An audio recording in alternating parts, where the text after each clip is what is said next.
Well, Green Dream Project tagged me on a little video. I don't really like talking about myself very often, very much, because I find myself pretty boring, really. But they did ask me a couple, three questions there, and we'll answer them because I don't like talking about myself. But that's okay. We'll do it this time.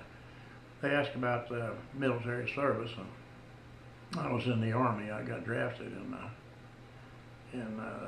'67. I was 2 days past my 20th birthday when I got drafted. Then I went to Fort Leonard Wood because I live here in Missouri, so that's only 60 miles away for the boot camp or basic. And anyway, then after that, I went up to AIT, was in Fort Lewis, Washington. Then I got sent to Germany for 3 months, and then I got levied to Vietnam. Now Germany was I'm not knocking Germany because it's a pretty country, but when you're in the military like that in the winter, it ain't much fun, you know, 'cause you can't do a lot. So anyway, I was only there 3 months, and then I got levied to Vietnam. So went over there and spent a year over there. I didn't have it too rough. I'm not going to say I was kind of a hero or nothing. We went outside. I went out of the outpost every night. Out the three of us out to a outpost. I mean, 2 or 3, 4 miles away. There was different outposts. We rotate every night. It didn't stay the same.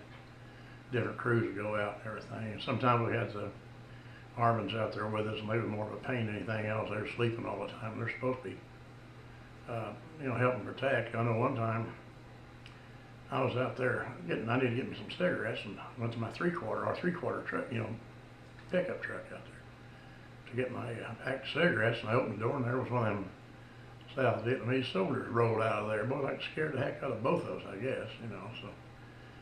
Anyway, it was kind of an interesting situation over there to me. I mean, I like guns, always have. And I got to play with all kind of guns, det cord, hand grenades, you name it, and everything. Now, there might be some of these people out there going to say, yeah, well, you're probably one of them baby killers. No, I didn't kill no babies while I was there. Nothing. I don't think very many people did intentionally. There might have been some, but that happens. And then on that, after that, well, they was talking about being able to work on a few things. And I'm no expert. There's a lot of mistakes I make, but I learned a few things. When we were kids, my brother and I, we were in a shop with my dad. He run a mechanic shop there for people, or to work on stuff. And so my mom worked in a shoe factory, and she couldn't, rather than pay a babysitter, well, even back when we started out, we were like young, 6, 8 years old, 10, whatever. We spent our time in the shop with my dad. He was a very patient man. He would always help us and try to let us help him. And if we made a mistake, he'd say, no, boys, that's not exactly right. Look this over. I'm a very pleasant man. Unfortunately, he died when he was 53, but a very nice man. He taught us a lot. And we were able to work on cars when we were early teens. I mean, seriously, he gave us an old Studebaker, which I kept it as a 47. We had cold chisel, chopping axe, and hacksaw. We cut the body all off that thing except for the front part. Where the windshield was. We can cut the windshield out, post out. But we had to leave our steering wheel, dash and all in there. We had a lot of fun with that thing and everything. Then we built different ride-on things. We called them dune buggies. They were no means dune buggies. They were like old rail, Model T rail, and Model T truck frame. And we put a 4-cylinder Wisconsin engine on that thing, and that Studebaker rear end, the transmission, and then the motor above that. We had a lot of fun with that stuff, And back in them days, we didn't even know what dope was. I'd heard about marijuana some, but mostly heroin and opium on movies. But around there, nobody does none of that stuff. I mean, we had a few alcoholics, and maybe that's about the same class. But in any case, that was about the extent of all the vices that went on out there. And well, let's see, I don't know what else to say about it. I mean, I was born in '47, and my dad was in the military for 4 years and some months, I don't know, until it was over.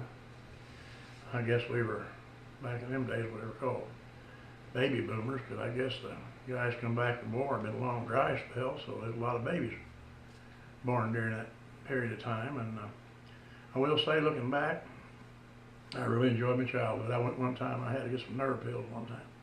First thing that old gal jumps on, well, how was your childhood? How was your parents? I said, now let's not even start that. They have nothing to do with that. I mean, we had rules to follow. Sure, I got spanked with a switch once in a while, only when I needed it.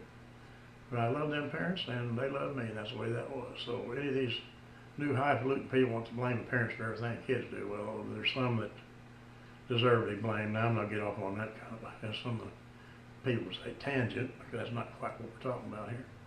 But anyway, I do appreciate the Green Dream Project asking me. I made a little comment in their thing that might have implied that I didn't like these things. In fact, I really don't like to talk about myself. That's the one thing. But overall, it's good. And those are good folks down there. They got a nice channel. And in case you don't know them, I'll put a link down there in the description. They're out there kind of in Arizona, out there kind of in the desert, doing all kind of interesting stuff. Probably stuff that a lot of us would like to do, you know, if we could get out there and do it. Of course, I'm too old now to do anything much but sit around and make movies. But in any case, thanks to the Green Dream Project out there, and we'll, I don't know about tagging anybody else, because, you know, that I don't know, but I appreciate them having me to this, because it'll give me a chance to do a little bit of gabbing. Actually, I'm getting kind of running out of things to make videos out of, so. Okie doke. Well, I'll see y'all later. Thanks for watching. Thanks for subscribing.